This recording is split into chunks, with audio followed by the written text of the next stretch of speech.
What's up, guys? Welcome back to my channel, and this is episode 5 or 6 of the 3-week challenge on my channel, and I hope that you guys are excited and enjoying this series. Basically, I'm going to be doing something a little bit different for today's episode. I want to share with you guys 10 exercises to build your glutes. Personally, I use a combination of heavy compound movements alongside with lighter weight isolation movements to really build the glutes that I want and the glutes that I have built thus far. So that's my best advice, number one, hands down, is to use that combination of heavy compound movements with the isolation movements. The reason being is that you're going to get that fullness from lifting heavy, and then you're going to be able to tone out certain areas using the isolation movements. So I'm going to share with you guys 10 different exercises. This is going to be a combination of compound and isolation movements. They're not going to be in any really specific order, but I am going to start off with my hands down favorite glute exercise. So number one on the list, like way up there, is hip thrusts.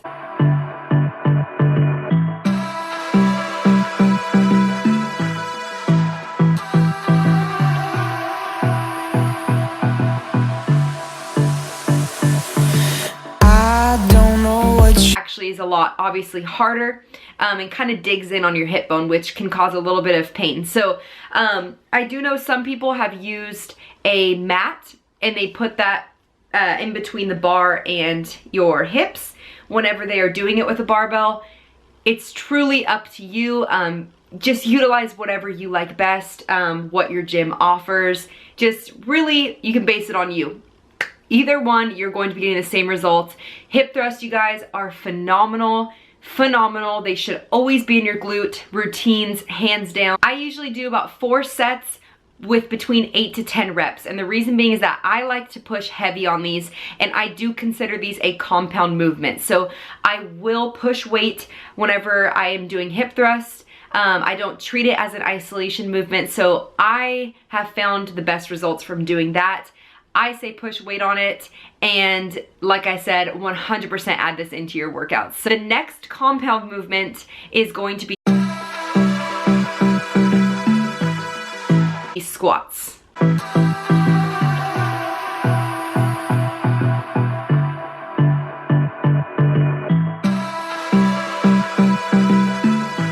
Now, as you can see, this was not your typical conventional squat, and no particular reason technically for that. If you guys like your conventional squats, continue doing those.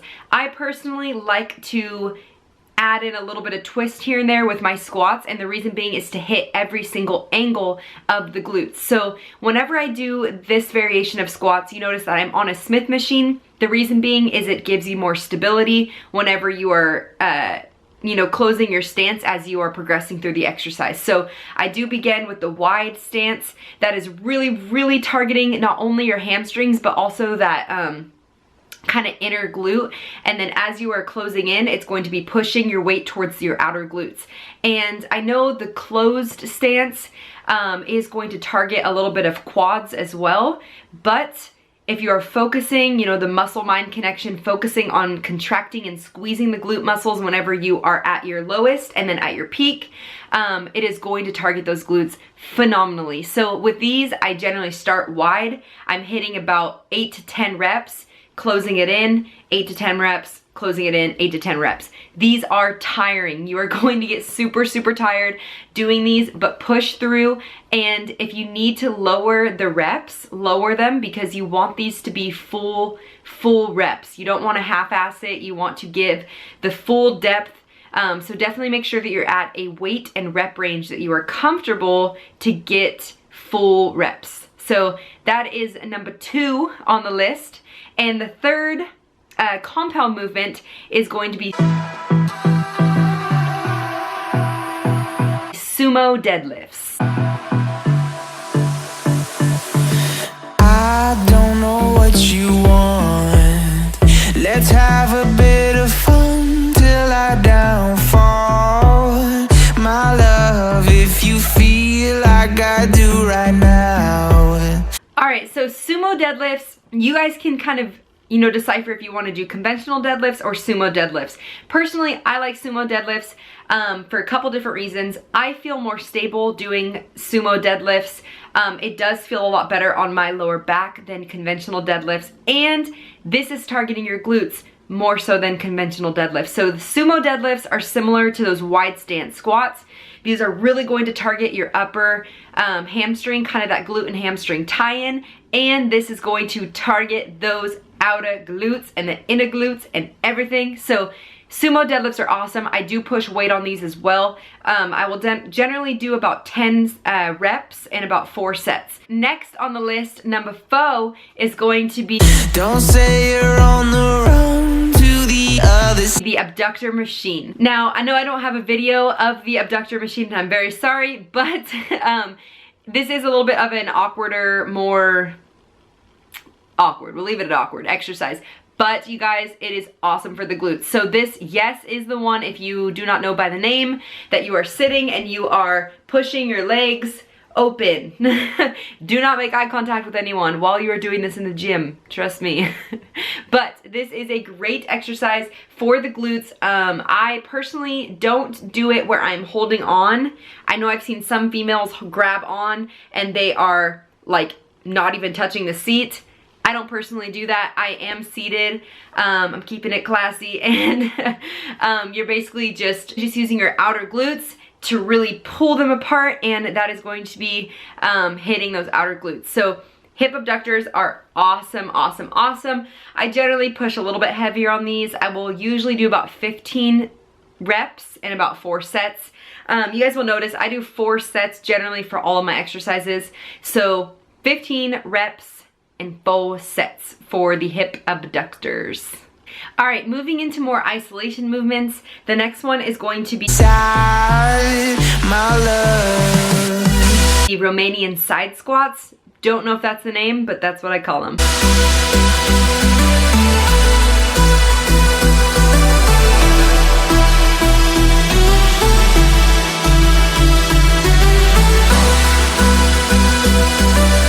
These are awesome. So I usually use a 25 to 35 pound weight. You hold it like I showed you guys, and these just are phenomenal. The movement in itself, you're targeting the sides of your glutes, the outsides of your glutes, and then kind of the overall glute whenever you're doing that middle squat. So I love these. Definitely add these into your workout, and these are, I believe, number 5 on the list. So number 6 is going to be kickbacks. So with cable kickbacks, I generally do about 15 to 20 reps. These are tiring as well. So definitely tiring. These will get you out of breath. But I really like doing these because it's really just an isolation movement to kind of get the blood flow, kind of get all the blood in your glutes flowing, and it really helps with a booty pump too. So of course, as we know, pumps in the gym are really awesome. You feel great, you look good, but it is beneficial for the long run too. More muscle being pushed into, more blood being pushed into that muscle is ultimately going to help with the growth of the muscle as well. So definitely like these, add these in to your booty pump workouts too. And number 7 on the list, I think, is going to be You say you wanna try, cable side kicks. So I don't have a video for those either, but basically what they are is you're going to be using the exact same cable and the little foot thing that you use on cable kickbacks, but you are basically kicking out to the side. So you're actually going to be facing forward instead of facing the machine. You're going to be facing to the side, and basically you're just kicking straight out. And this is going to hit the side of the glutes. Like, you know, whenever you're looking at someone from the front and you're like, damn, that girl got booty from the front. That's kind of like what this is going to do for you. You know what I'm saying? So definitely do these. I do about 15 reps with 4 sets, and these are awesome. I really like these. And next on the list, number 8 for the glutes is going to be, but you never do. Sugar, there's a so 2 different ways of doing these.